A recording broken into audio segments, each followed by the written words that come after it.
I just officially paid for summer camp for this summer for my two kids. They are in first and second grade, and there are about 8 weeks of coverage that we needed for summer camp.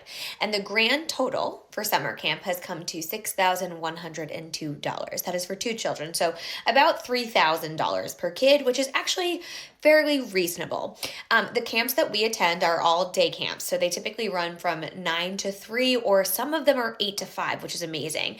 The camps that run from 9 to 3 do have an extended day option, but that costs more money. And so I'm just going to break down what we paid per week so you get an idea of what summer camp costs for a pretty like run-of-the-mill recreation department summer camp.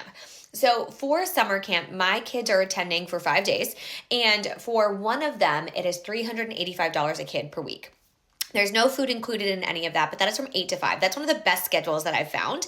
The other camp that we're attending for the majority of the summer is from 9 to 6. That is with an extended day option. Typically, it's 9 to 3. When you do 9 to 3, it's $360 a week per kid. When you do extended day, it's $440 a week per kid, but there is a sibling discount. So it averages out to like $431 per kid.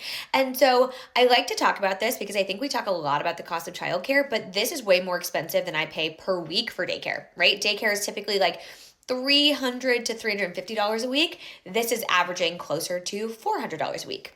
And so when it comes to camp, the prices really range. Even our local YMCA is about $425 a week, I believe. And so even what most people assume would be less expensive is not really. Obviously, this is hyper dependent on where you live, but I think it's really important to talk about the cost of summer camp, but not only the cost, the logistics. It is very difficult to find affordable summer camp, then register for affordable summer camp because registration can be incredibly competitive. And I started registering in January. Camp does not start till late June. Like they don't go until the 24th of June, and I had to register in January. So if you're a parent and you don't yet have school-age kids, it's important to start to get an idea of what your needs will be in the summers and how much that might cost you. Because now there were some camps that we did not do. Last summer, my daughter went to a theater camp that she loved, and it was pretty expensive. It was $475 a week. She was going to go back this summer.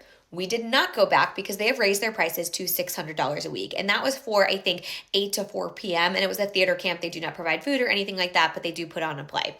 Because I think people are often incredibly surprised by how competitive summer camp is, how far in advance you have to register, and the cost. Also, fun fact, this is not like daycare. You are going to pay all of this upfront. So in January, you need to be ready to pay $6,000 for summer camp that you're not going to for 6 months.